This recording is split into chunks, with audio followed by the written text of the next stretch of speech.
won't take again. We wanna have some fun. We wanna keep on dancing. We can keep on... Bonjour, du coup je m'appelle Hugo Campos, j'ai 21 ans, enfin je vais avoir 21 ans la semaine prochaine. J'étais au lycée Maurice Genevoix avant la réforme.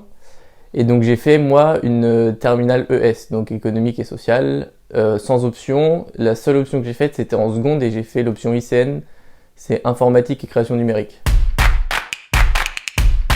Donc les 2 années qu'on suivi mon bac, j'ai fait un BTS SEO, donc service informatique aux organisations, en option SLAM, solutions logicielles, applications métiers. C'est création de logiciels, de sites web pour les entreprises et les particuliers. Et là, depuis septembre, je suis un bachelor à l'ICSA de Niort en alternance au sein de l'entreprise Elliott Consulting. Le BTS, c'est donc un brevet technique supérieur, de technicien supérieur. Moi, si je pourrais comparer ça à ma terminale et tous les autres cours que j'ai fait avant, en soi, c'est des cours basiques. Donc, on a encore du français. Ça s'appelle le même nom, c'est culture générale expression, mais ça revient à la même chose. On a encore des maths. Il y a juste tout ce qui est physique, etc. On les a pas parce que ça fait pas partie de notre domaine.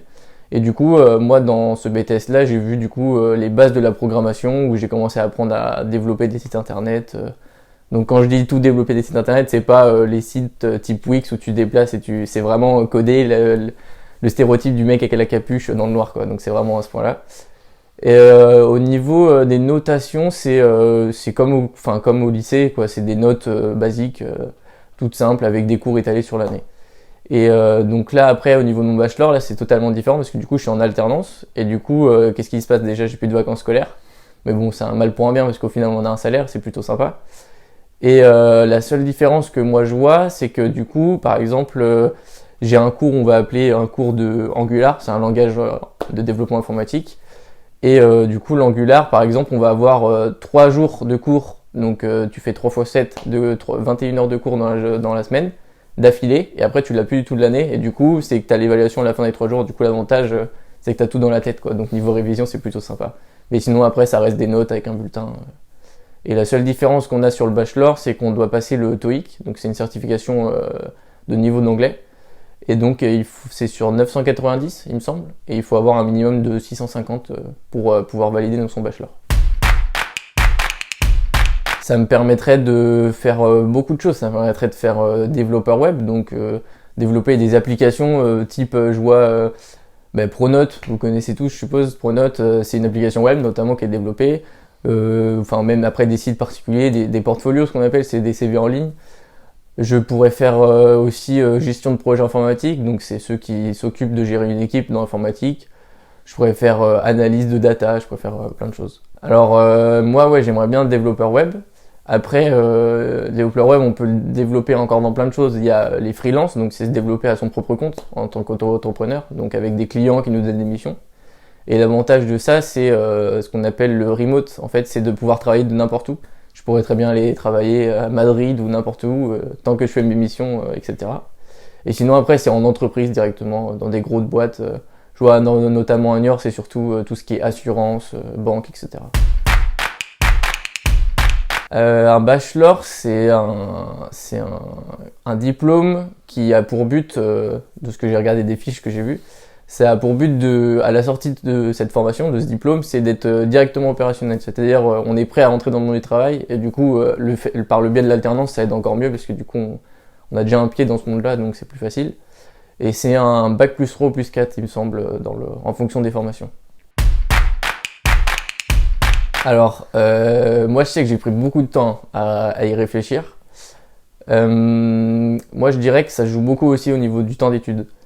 Moi je vois 1 ou 2 ans, ça va. Enfin moi je sais que je l'ai bien vécu, j'ai encore des bons souvenirs de mes 2 années à Bressuire. En plus, même si j'avais déjà fait mes 3 ans à Bressuire à Genevoix, mais j'ai rencontré plein de gens qui sont au même cas que moi, qu'au final ils voulaient pas aller à Bressuire parce qu'ils disaient ouais c'est pas fou, niveau étudiant, etc. Mais au final, on s'y fait en fait, on prend la routine et puis moi je vois qu'il y a encore des potes que je vois aujourd'hui qui y étaient. Mais après, si je suis honnête, c'est vrai que 5 ans à Bressuire c'était peut-être long, donc pourquoi pas, je pense que si vraiment on a le choix autant aller voir autre part si on a la formation autre part, mais si vraiment on n'a pas le choix, c'est pas la mort, franchement, Broussure, on s'y fait. D'écouter les autres, en fait, c'est très important, je pense, parce que moi j'ai eu beaucoup de mal à me lancer dans... Après mon OTS, je voulais arrêter, parce que je suis pas du tout scolaire, ça m'énervait. Et on m'a beaucoup poussé, je vois ma copine, mes parents, mes potes, il y en a beaucoup qui m'ont poussé à faire ça, et au final, je regrette pas. Donc je pense que c'est vraiment important d'écouter les autres et vraiment de pas abandonner, même si je sais que c'est chiant de faire des études pour ceux qui aiment pas ça. Franchement, je pense que pour 1 ou 2 ans ou même 3 ans après le bac, je pense que ça vaut vraiment le coup et ça ouvre plus de portes. Et sinon après, c'est vraiment, surtout dans mon domaine, en informatique, faut aimer déjà l'ordinateur, faut aimer passer ses nuits dessus ou faire rien d'autre quoi. Mais ouais, je pense qu'il faut aussi toucher à tout en fait. Faut regarder tout ce qui sort de nouveau, même si on connaît pas, faut apprendre de soi-même, c'est hyper important.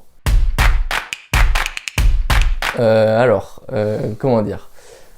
Moi, j'ai pas été très fan de Parcoursup, mais bon, je vais quand même donner mon avis. Mais pour moi, faut être transparent, faut dire ce qu'on aime, ce qu'on a fait. Si on a des projets, c'est important de les mettre aussi en avant. Même si on pense que les écoles ne regardent pas, je pense qu'il y a quand même un œil dessus et ça apporte un bon point positif. Et après, si aussi, il faut éviter de tomber dans la lettre de motivation qu'on envoie la même lettre de motivation à toutes les écoles. Ça, je pense qu'il faut éviter. Il faut essayer, même si c'est pas tout, rechanger une petite ligne ou une petite phrase pour essayer de personnaliser et toucher l'école qu'on souhaite intéresser. Puis il faut vraiment élargir la zone où on cherche en fait. Faut pas hésiter à chercher loin ou quelque chose qui nous intéresse vraiment.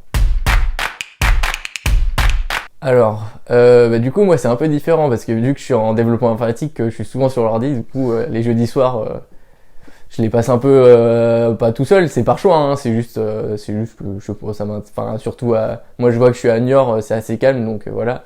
Mais sinon, un conseil de la vie étudiante, si faites attention à votre nourriture. Vraiment, faites attention à. Je suis très mauvais exemple. Hein. Il y en a qui vont voir la vidéo, ils vont se foutre de moi, mais faut vraiment essayer de varier son alimentation puis surtout bouger aussi. Moi, je vois dans mon domaine, je suis souvent sur l'ordi, faut pas hésiter à sortir, s'aérer l'esprit, ça fait du bien. Faut prendre le temps de s'investir dans plein de choses, de découvrir des choses. Moi, par exemple, j'étais pas du tout interview et là, pour le coup, je pense que c'est une bonne chose que je fasse ça. Ça va me permettre de me développer et puis il faut s'investir je vois des associations, c'est super sympa. Moi, depuis cette année, je suis passé organisateur et je m'occupe de la com d'une association qui font des festivals, donc faut pas hésiter, les QQ Day si vous savez pas quoi faire. Mais ouais, donc faut pas hésiter à s'occuper l'esprit, à chercher plein de choses, à